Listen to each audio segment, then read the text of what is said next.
ओम नमो भगवते वासुदेवाय नमो। नमस्कार बंधुगण आपण मानकु आम यूट्यूब चैनल को स्वागत।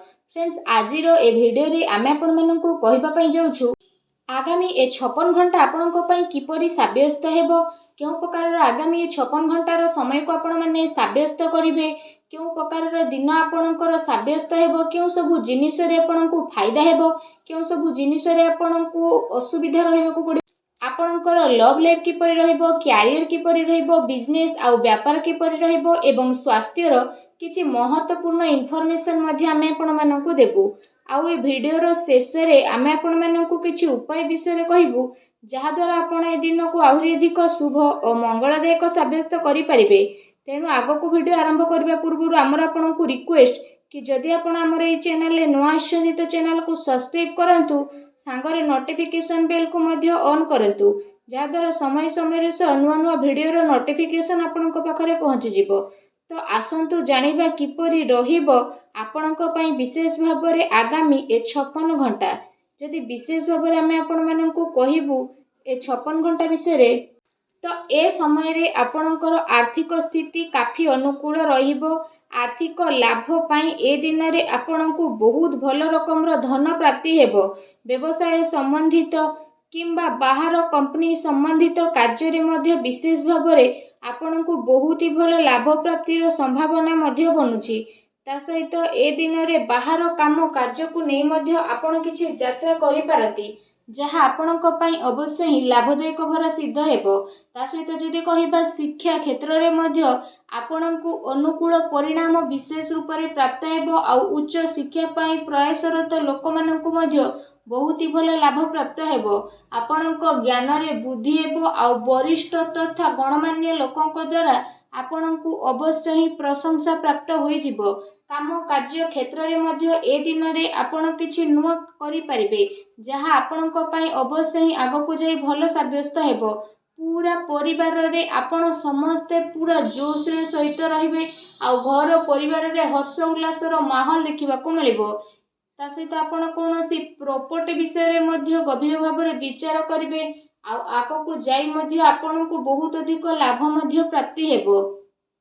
धन अचल संपत्ति प्राप्ति पाई मध्य ए दिनर समय आपणक पई बहुत ही भल दिनर समय रहिबो। ता सहित ए दिनर समय आपणक पई विशेष भाबरे मौज मजलिस आउ आनंद भरा मध्य रहिबो। काहे कि ना आपण जीवन पूरा रूप रे जीबे। ता सहित जदि कहिबा आपणकर मनोबल पूरा भाबरे आपणक कार्य प्रति मध्य पूर्ण रूप रे समर्पित भाव नै कि आसीबो। आ आपणक पई नुआ उपलब्धि मध्य विशेष रूप रे प्रदान करिवो। आपणकर टिके भी परिश्रमर फल आपणकु भरपूर रूप रे मिलिबो, जहा द्वारा आपणकु काफी खुशी रो अनुभव मध्य हेबो। एहा सहित जदि कहिबा एहा पई आपण समयर सदुपयोग करंतु, काहे कि ना आपणकु बहुत ही भल लाभ प्राप्ति हेबाको जाउछि, जहा द्वारा आपणकु काफी खुशी मध्य अनुभव हेबो। आसंतु जानिबा ए दिन रे आपणक पई कोन नेगेटिव रहिबो। परिवार रो माहौल आपणकर खराब हेबार संभावना बनुछि। सेति पई पारिवारिक स्थिति को अनुकूल बनै कि रखिबा पई जणे आउ जनक परस्पर संबंध हेबा बहुत ही अधिक जरूरी रहिछि।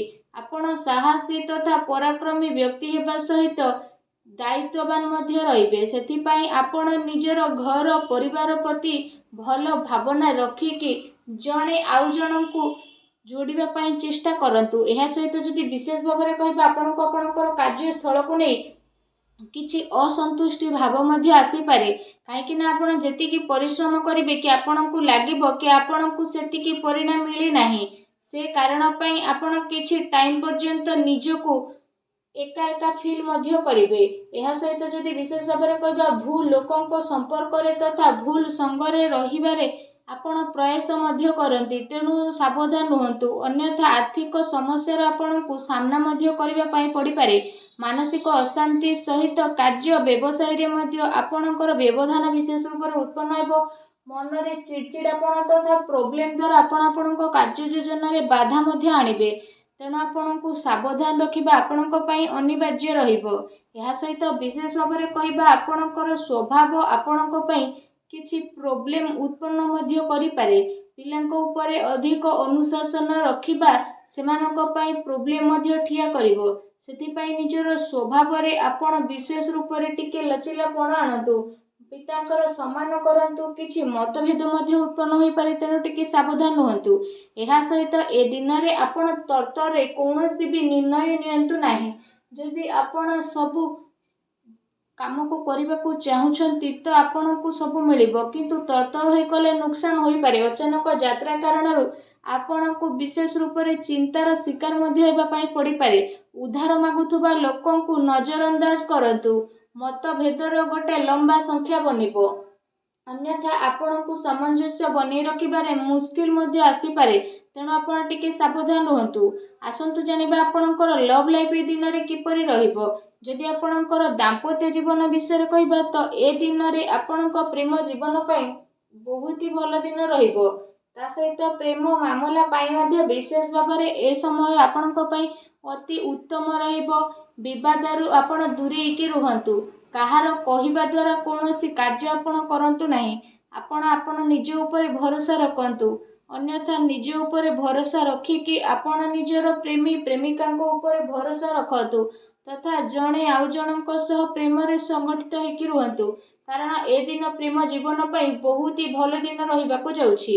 ଏ ଦିନର ଅବଶ୍ୟ ହିଁ ଆପଣଙ୍କୁ ଲାଭ ଉଠେଇବାର ରହିଛି। ଆସନ୍ତୁ ଜାଣିବା ଏ ଦିନରେ ଆପଣଙ୍କର ବ୍ୟବସାୟ ଆଉ କ୍ୟାରିୟର କିପରି ରହିବ। ନିଜର ଯୋଜନାକୁ ଆପଣ କାହା ଆଗରେ ବିଶେଷ ଭାବରେ ଅଧିକ ଜାହିର କରନ୍ତୁ ନାହିଁ। ଆପଣଙ୍କର ଗୁପ୍ତ ଯୋଜନା ଆପଣଙ୍କ କାମରେ ଫାଇଦା ପ୍ରଦାନ କରିବ।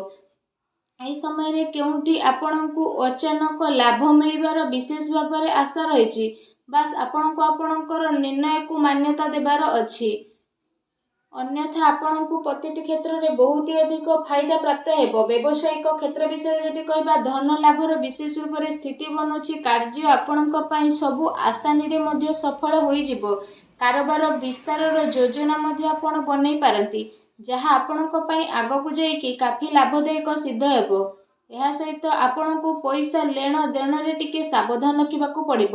ପ୍ରପର୍ଟିରେ ନିବେଶ ମଧ୍ୟ ଆପଣ କରିପାରନ୍ତି, ଯାହା ଆପଣଙ୍କ ପାଇଁ ଆଗକୁ ଯାଇକି ଅବଶ୍ୟ ହିଁ ଲାଭଦାୟକ ଭରା ସିଦ୍ଧ ହେବ। ତା ସହିତ ଚାକିରି ପେଶା ବ୍ୟକ୍ତି ବିଶେଷଙ୍କ ପାଇଁ ଯଦି କହିବା, ଏ ଦିନର ସମୟ ବହୁତ ହି ଭଲ ସମୟ ରହିବ। ଚାକିରି ସମ୍ବନ୍ଧିତ କୌଣସି ଭଲ ବଡ଼ ଖୁସି ଖବର ଆପଣଙ୍କୁ ଅବଶ୍ୟ ହିଁ ପ୍ରାପ୍ତ ମଧ୍ୟ ହେବ, ଯାହାଦ୍ୱାରା ଆପଣଙ୍କ ମନ ବହୁତ ହି ପ୍ରସନ୍ନ ରହିବ। ଆସନ୍ତୁ ଜାଣିବା ଏ ଦିନରେ ଆପଣଙ୍କର ସ୍ୱାସ୍ଥ୍ୟ କିପରି ରହିବ। ଏ ଦିନରେ ଆପଣଙ୍କ ସ୍ୱାସ୍ଥ୍ୟ ସମୃଦ୍ଧ ବନିକି ରହିବ, କିନ୍ତୁ ଗ୍ରହଙ୍କର ସ୍ଥିତି କାରଣରୁ ଏ ଦିନରେ ଆପଣଙ୍କୁ ସକାରାତ୍ମକ ଆଉ ନକାରାତ୍ମକ ଦୁଇ ପ୍ରକାରର ପରିଣାମ ମଧ୍ୟ ବିଶେଷ ଭାବରେ ଦେଖିବାକୁ ମିଳିବ। ତା ସହିତ ଶାରୀରିକ ଠାରୁ ଆପଣ ମାନସିକ ସ୍ୱାସ୍ଥ୍ୟ ଉପରେ ବିଶେଷ ରୂପରେ ଅଧିକ ଜୋର ଦେବାର ଆବଶ୍ୟକତା ରହିଛି। ଆପଣଙ୍କୁ ଆପଣଙ୍କର କ୍ରୋଧ ଉପରେ ନିୟନ୍ତ୍ରଣ ରଖିବାକୁ ପଡ଼ିବ।